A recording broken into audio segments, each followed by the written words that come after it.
You know, we talk about renaturalising rivers, but actually when you look at the history of rivers, rivers have been managed for centuries.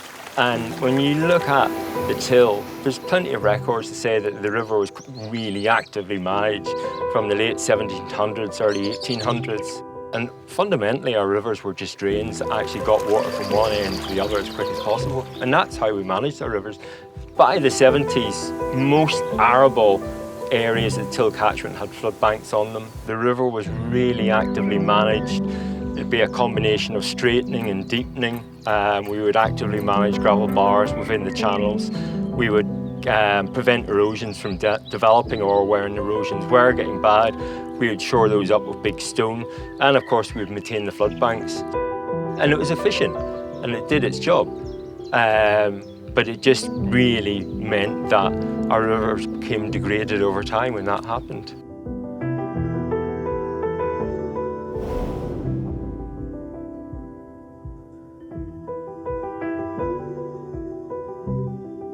The River Till is like the lifeline which flows through the heart of North Northumberland. Whether it's the River Breamish winding its path through Ingram Valley, the River Glen meandering through the Cheviot foothills, or the College and Harthope Burns which weave their way through Northumberland National Park. All of these waterways and more form the River Till catchment. The Till's catchment is more than just water, it's all of the farms and the fields, the woodlands, the forests and towns and villages which lie within this massive area of Northumberland, spanning over 68,000 hectares. The Till River catchment is this massive web, a sprawling network of streams, becks and rivers, all connecting to each other and feeding into the main artery, the River Till itself. The Till connects together towns and farms and businesses, from the hills to the valleys, and ultimately to the wider Tweed catchment, where it flows into the North Sea at Berwick-upon-Tweed. The River Till SSSI is a fantastic example of a really diverse catchment where it runs from really clean headwaters in the top of the catchment through fast-flowing upland streams down to meandering lowland rivers. It's designated for some nationally and internationally significant populations such as lamprey, salmon, otter and water crowfoot. When the River Till was last assessed, its condition was generally assessed as being unfavourable, and that was due to a few different pressures, but also for the physical modifications on the river, which is why the strategy came about in the first place. The restoration strategy is purely focusing on the physical degradation of the river that was caused by historic management. It was produced by the Tweed Forum and it was funded by the Environment Agency and Natural England. And it was that collaborative approach that really made such a difference. But we brought in the experts to tell us what this catchment is doing and where it should be and what we could achieve.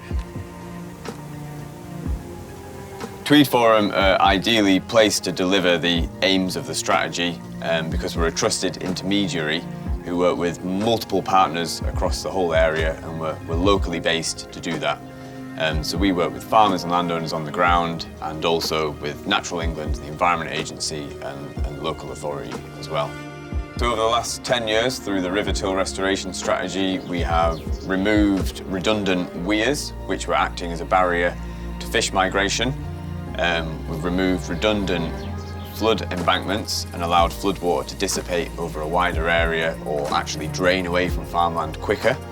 We want to be removing riverbank protection where we can to allow the river to move, but where infrastructure needs to be protected, we'll recommend a green engineered, more sustainable long-term solution.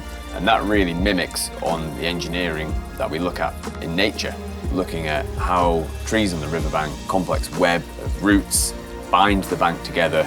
We're actually just taking those principles and engineering them to create our own long-term sustainable solutions. Okay, well, the River Till forms the boundary, the southern boundary of the farm, and it pretty much defines the farm itself. We're in a former glacial lake, now a floodplain, so all our farm activities are based around that.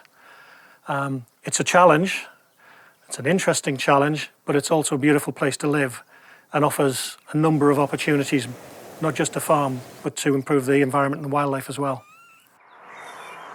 In the 2008 flood, all of the farmland in the area was inundated and the valley returned to, in appearance, the glacial lake that it had once been.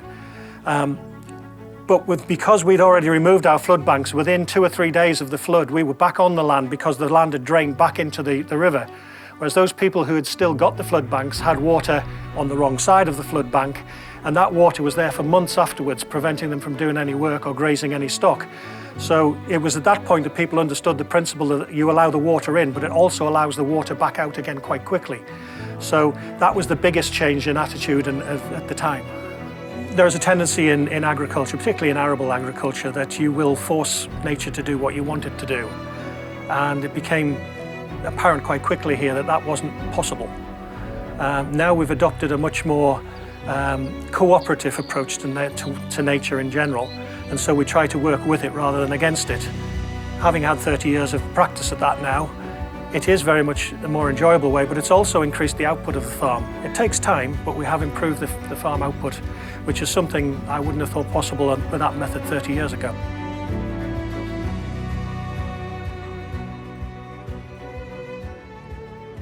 In 2008, we had a major flood.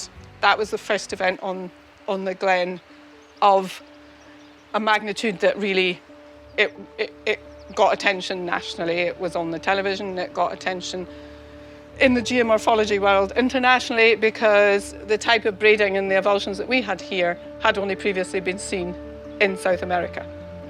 But actually, when you're going through, your land's been trashed, you can't make silage. The fact that you're internationally famous in the geomorphology world is irrelevant. It's not how you see it.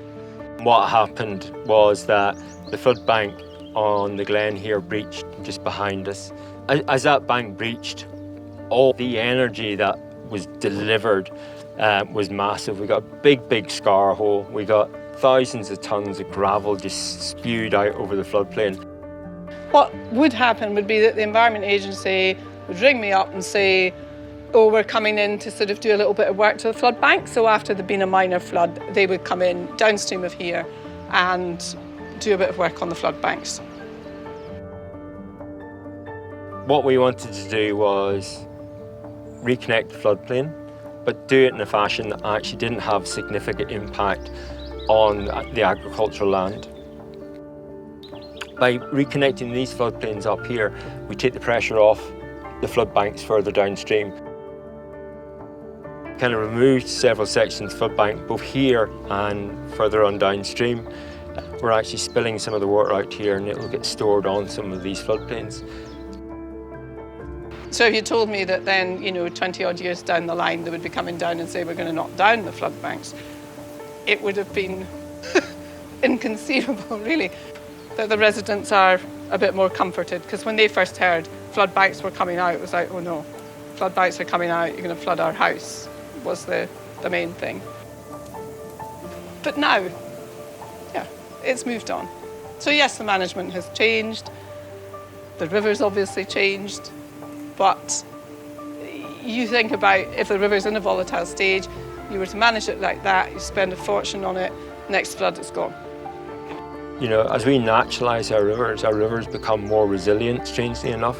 It's slightly ironic that, we take away a whole suite of structures that were managing our river really intensively. By taking those away, actually, we can, over time, make our rivers a lot more resilient to the changes in climate change or whatever's going to come down the line.